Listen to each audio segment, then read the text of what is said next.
Well, good evening, everybody, and welcome to Live with Obsessed. This evening, I am joined by Taylor Louise, and she's the founder of Project END Human Trafficking. She's also a sex and intimacy practitioner, and I love that she says that she's a human being like the rest of us, flawed, fucked, and absolutely fabulous. Taylor, thank you for joining us tonight. You're so welcome. Thank you so much for having me. It's really great to be on here tonight with you, and I'm really excited for our chat. Yeah, well, I'm really interested to hear about the background of Project END Human Trafficking. How did you come to start the project, and what are you doing with it? Yeah, so basically, I have a Bachelor of Government and International Relations. I studied that at Griffith in Brisbane, and I just was doing this course my final semester of uni, and I just read the statistics about human trafficking.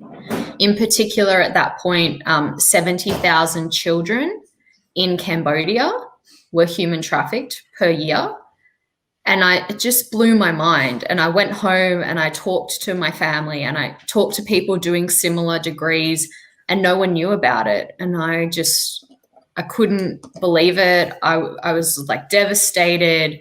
And I was like, I want to do something about this. And then I spent about 2 years doing the whole, what can I do? There's nothing I can do. I applied to volunteer at a few organizations and was sort of just always met with, this round, we don't have any spots left, apply for the next one, or that's not how we do it. You've got to apply and all of this. And I was like, I just want to give my time and energy and I want to do something. And I sort of received a lot of doors shut, and I'd become very resigned and cynical that there was nothing I could do. And then, so I've done the Landmark Forum and the Landmark Curriculum, and one of their programs, the Self-Expression and Leadership Program, you create a community project. So I showed up and I talked to my coach, and she said, like, pick something that you really want to do. And I was like, I have always wanted to go to a masquerade ball, and I want to end human trafficking. I'm really passionate about this. So I set out inside of this program to have an event and raise money for an organization. And I just started getting in touch, and I ended up having an event on the Gold Coast in March. We raised $1,300, but it was called A Cause for Carnival, and it was just going to be a one event.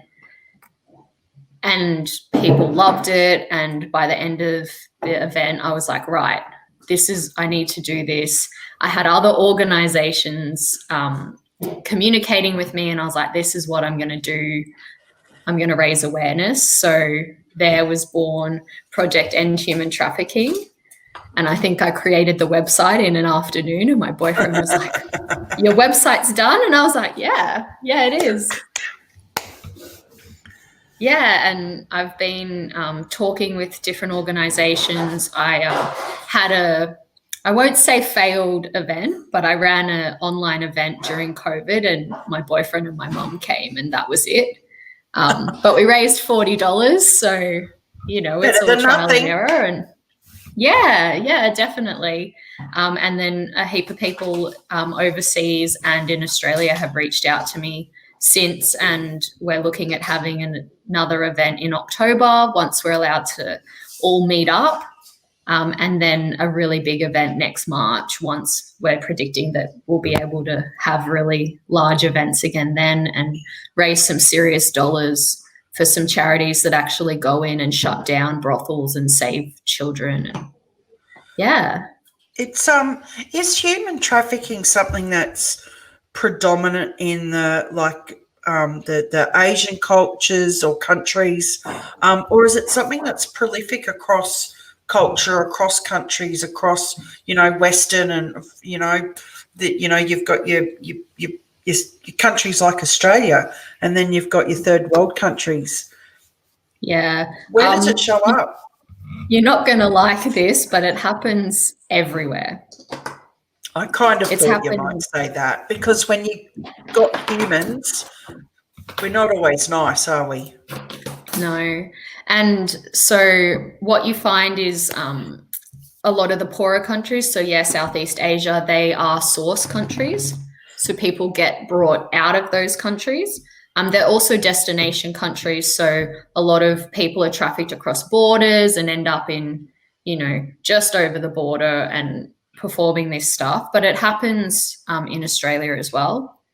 It's not always sex slavery, but in particular, that's what I'm impacting first. And I want to say first because I want it all ended. Modern slavery ended.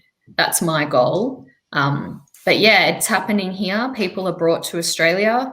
Sometimes it happened. I read a story about a British woman who went to Italy to meet up with her boyfriend or the guy that she was dating, and he never let her go back to England.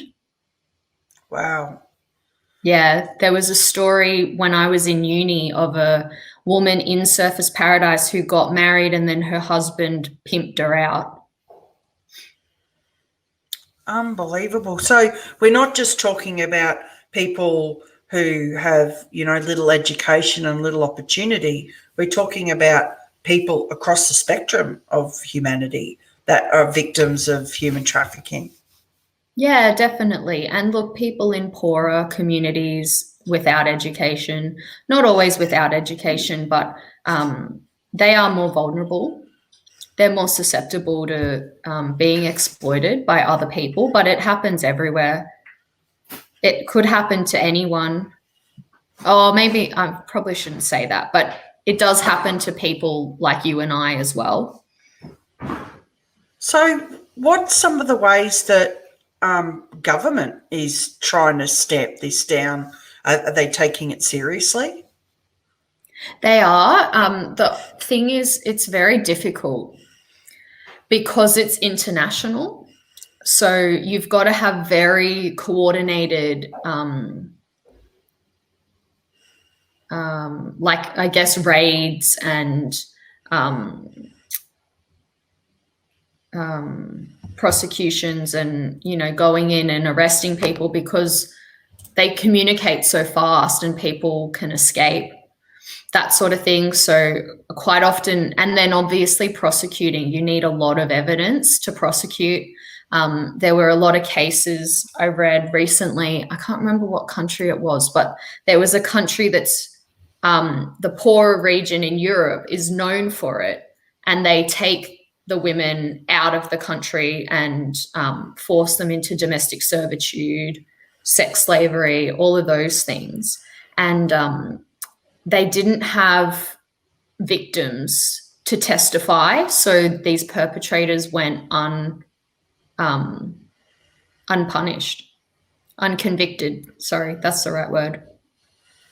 It's almost, I'm almost speechless thinking that this is still something that happens today because, you look around at our history and, we thought we stepped out slavery, but it's just not something that we really talk about, is it? No, it's not. And it is really confronting for people to find out that it happens here in Australia because we do have this. Sorry, go on. No, I was going to say, what should we be looking out for? Like, how can we be more aware so that maybe we can, raise a flag and say, hey, there's something not quite right going on here? Yeah, so there's lots of things that you can look for, but it is very vague and things that you might see and it's not that.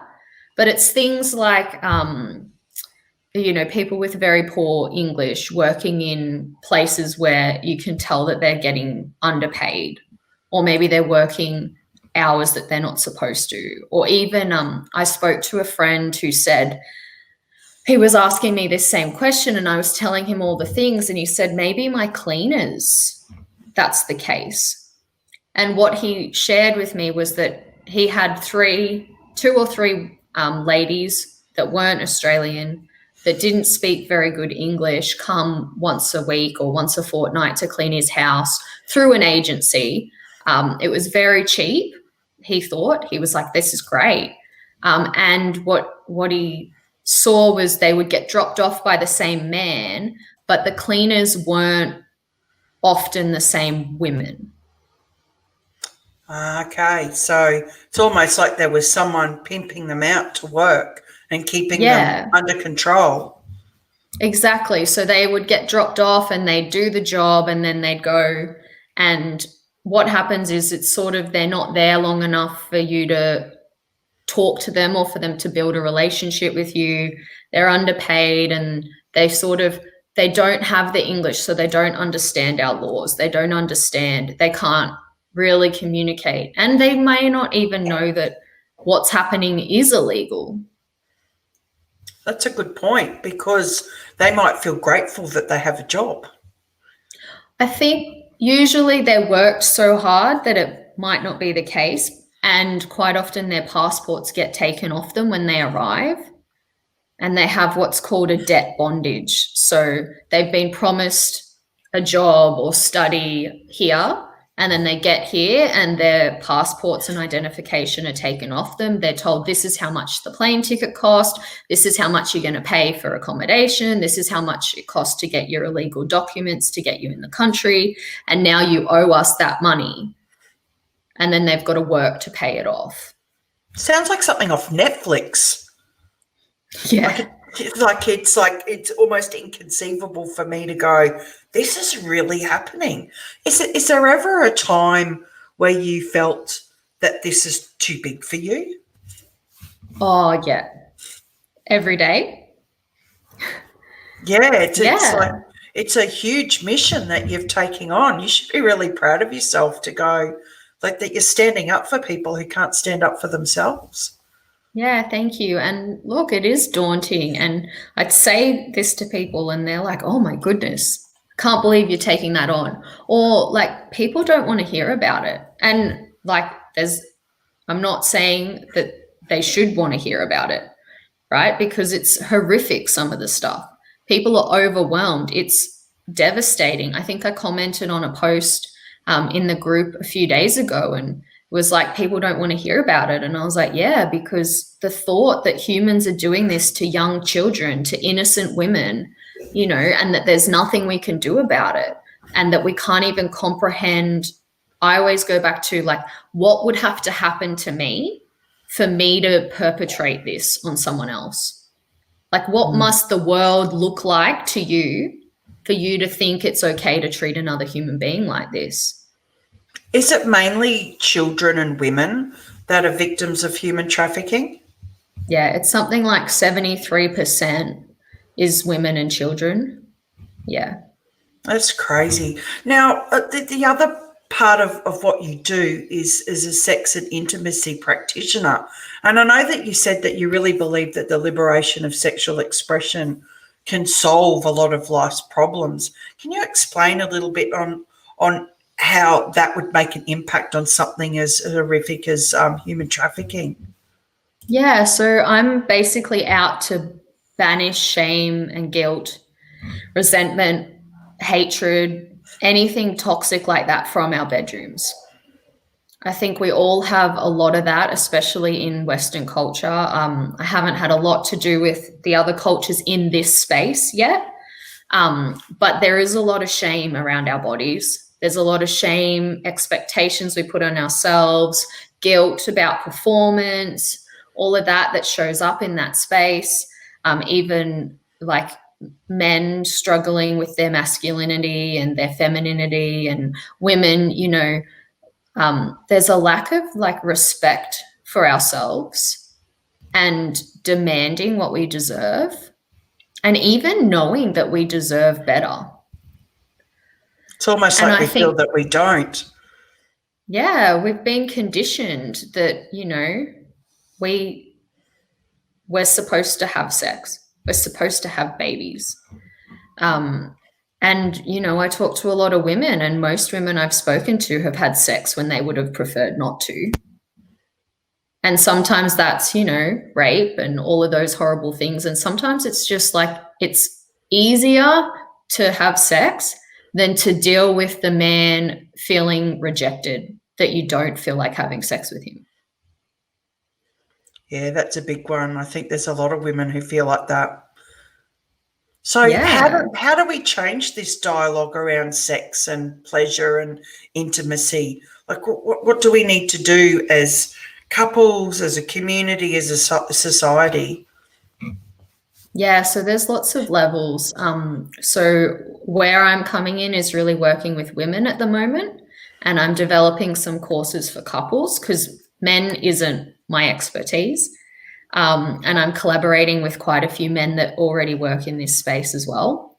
But it's really for women learning to love and respect and honor yourself, really developing that intimacy with yourself and learning that intimacy and sex are different. I know it. I know we're told it, but actually experiencing that sex and intimacy are different. And yeah, being intimate with ourselves, getting to know our wants and desires and needs, the things we don't like, the things we don't like about ourselves, the things we do like about ourselves, and really accepting ourselves. And then creating a space for other people to feel accepted as well. Communication, just the way we communicate.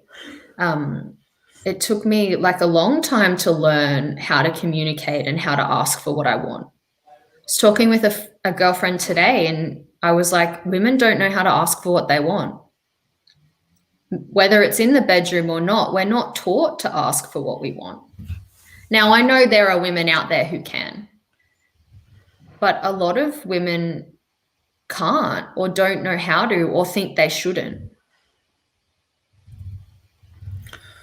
Why do you think that is? I mean, is this like a generational thing that we're facing? I have a few theories that are a little bit triggering. Okay, well, okay, trigger warning, people. I think the spiritual and the sexual have been separated.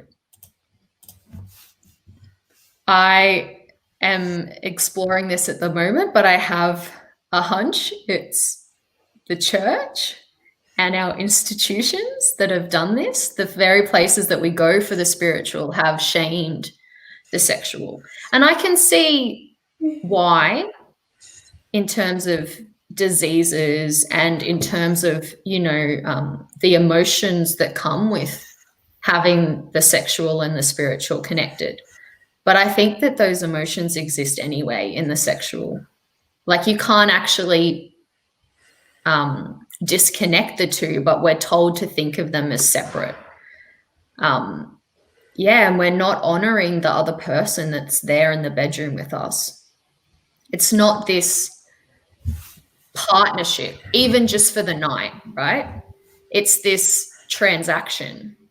You get pleasure, I get pleasure, I give you pleasure, you give me pleasure, all of that, rather than this partnership and coming together. And you can have a one-night stand and be completely connected with that other person and leave the next day or in the middle of the night with respect and honoring that person for the human being that you've just connected with on an intimate level when you have intimacy. I suppose it goes back to what you said about changing that dialogue about the way how we view our bodies and how we view that connection with the other human being. And we have been taught that, sex is to have children. It's not about pleasure. It's about procreating. And how does this tie in with human trafficking? So I think that if we deal with this, that we can't talk about it. If we give people a space to talk about sex, talk about fantasy, talk about desire, talk about passion, talk about pleasure, then the demand for human trafficking, the demand for the illegal sex trade will decrease significantly. So are you saying that like the perpetrators of human trafficking are probably so like stunted because of what society says about how they show up sexually and as human beings? Yeah, so I read a really amazing post. I can't remember who it was by, but she was a sexual healer. And she was like, trigger warning. But when I see a pedophile, I see the little boy that was touched inappropriately. When I see a rapist, I see what happened to the child. And I've really struggled with this. Where do we stop being an innocent child that's been victimized by the world and become the adult that has to be responsible for our actions? Where does that line exist? And at what point do we be like, well, they don't know anything but an evil world where people exploit one another, people hurt one another, and this things that you and I think are horrific and horrendous are just every day to them. It's like that. And it's mainstream, isn't it? Yeah, we go to school because we're meant to. And then we have all these entrepreneurs being like, why do we go to school and to college and all of this? But I just went to school and then I went to university because that's what I do. Well, if if you were touched inappropriately, if you were like treated in these horrific ways, and that's just normal, that's just what's done, then you do that. And we can say all we want that, we should know like good and evil and all of that, but I don't think anything is innately good and innately evil. It seems very black and white, isn't it? Yeah, and it's not, I don't think. And I think that, when we create this space to talk openly about fantasy and desire and see them just as that, I talked, if we have weird dreams about flying spaceships and stuff, we don't go, oh, there's something wrong with me, I'd never be in a spaceship. But we have a dream about whatever our mind is trying to work out that, society tells us is inappropriate, and all of a sudden I'm a bad person. So when we catch these people, what should we be doing with them? Like, at the moment, we catch them, we lock them up, and we think that we're rehabilitating them. We ostracize them from society because the thing that they've done is heinous and insidious and horrible. People like you and I, you've just said, what would push me to actually do something like that? So how do we rehabilitate them then if they're these damaged human beings? I don't know. I'm not a mental health practitioner. I actually start my Masters of Counselling next month. Okay, then we'll have to talk when you finish that. Yes. And I don't know. I don't know if you can cure this. I have friends that work in trauma with children, and chemical things happen to your brain when you experience that. And I don't know. And I honestly don't know if anyone knows the answer to that question yet. But I think it starts with communication. And I think it starts with this also asking the question, what do we do? How do we clean up this mess? Yeah. And it's going to be very individual. Each person is going to have had their specific experience. And sure, it might be exactly the same as someone else, but they've internalized it differently. So, so whenever anybody comes on our show, we get them to fill in a questionnaire. And I'm really curious, like, we ask you, what's the most important thing that you've learnt in your life? Would you like to share? Do you remember what you wrote? I can't remember. Okay, so you wrote that I am the only thing that has ever stopped me from having everything that I wanted in life. I was scared, fake confidence, and never shared my opinion. Now I have a death threats quota to meet to confirm what I'm doing is having a big enough impact. Do you think that you're on the right path to do that? Yeah, I do. Yeah, so I really, like, my self-doubt was there. I thought, this issue is so big, I can't even start. And then I started, and, I wanted to have 200 people at my masquerade event. I had 45 people buy tickets. I raised $1,300. Like, that's people's lives saved. So if people want to support you, so you've got an event coming up in October, you've got a website. So how do people find you and connect with you and be part of your journey to end human trafficking? Yeah, cool. So Project End Human Trafficking is all of my platforms is that, but it's www.projectendhumantrafficking.org. We can put that up for people to get the link. Awesome. Yeah, have a look at what we're doing. I have a Facebook page, Project End Human Trafficking as well. Message us. I've actually just started running a campaign. I'm looking for volunteers to get involved, to donate their time, whatever skills you have, whatever amount of time you want to offer.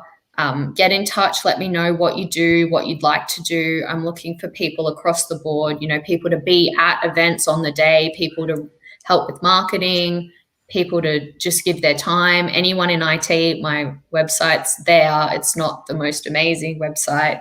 Anything that anyone wants to offer. And if you want to donate money, get in touch and I'll put you in touch with the organizations that I am raising money for at the moment.